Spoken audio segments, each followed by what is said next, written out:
नमस्कार, मी गणेशदास गायकवाड, राज्य प्रवक्ता युवा स्वाभिमान पार्टी। याचा 2 दिवस अगोदर महाराष्ट्राच्या मुख्यमंत्र्यांनी जे मंत्रिमंडळाचा विस्तार केला त्यामध्ये आमदार रविभाऊ राणा यांचा मंत्री म्हणून शपथविधी होईल अशी आम्हाला अपेक्षा होती।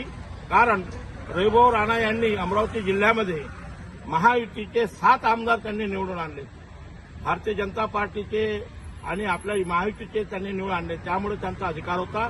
या अमरावती जिल्ह्याला एक गोरगरिबांचा नेता नव्हे तर दीन दलित कष्टकऱ्यांचा नेता म्हणून, बहुजनांचा बहुचर्चित चेहरा म्हणून, संपूर्ण महाराष्ट्रामध्ये गाजलेला चेहरा, ज्यांच्या भरोशावर आज आमचा जिल्हा हा भारतीय जनता पार्टीला यांनी आमदार निवडून दिलेत, त्या आमदार निवडून देणाऱ्या माणसापासून आम्हाला अशी अपेक्षा होती की आज कोणत्याही परिस्थितीमध्ये आम्हाला या जिल्ह्याला पालकमंत्री लाभलेला असता, गोरगरीब जनतेची कामं झाली असते, परंतु ती कामं न होता आम्हाला तोंडाला पानं पुसलीत। मी देवेंद्र फडणवीस साहेबांना हाच माझा प्रश्न आहे, त्यांनी केलेल्या फळाचं जे यश आहे, त्यांनी केलेल्या कामाचं तुम्ही फळ अशा प्रकारे देता का?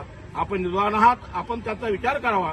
कारण आतापर्यंत जिल्ह्याला मिळालेले पालकमंत्री हे उपरे मिळाले, म्हणजे दुसरे लोक तुमच्या आमच्यावर लादलेत आणि आमच्या जिल्ह्याचा जर आज मंत्री झाला असता, पालकमंत्री झाला असता तर कुटुंबातला माणूस झाला अशा प्रकारचं वातावरण होत होतं। आज ज्याप्रमाणे लोकसभेला नवनीतताई हारल्यात तेव्हा दुःख झालं, नंतर आम्ही जेव्हा निवडून दिले पुन्हा आम्हाला आनंद झाला, आम्ही दुःख विसरून गेलो होतो, पुन्हा तुम्ही आम्हाला दुःखात टाकल्यासारखं आम्हाला वाटत आहे। आमच्या भावना एवढ्या उत्तुंग झाल्या की आम्ही करावं तर काय करावं। माझं विनंती आहे मंत्रिमंडळ आमच्या मुख्यमंत्री महोदयांना, आता जर काही उरले असतील तर त्याच्यामध्ये सुद्धा आमच्या रविभाऊ राणा यांना मंत्रिपद द्यावं आणि अमरावती जिल्ह्यात झालेला हा अन्याय दूर करावा, एवढीच मी विनंती करतो।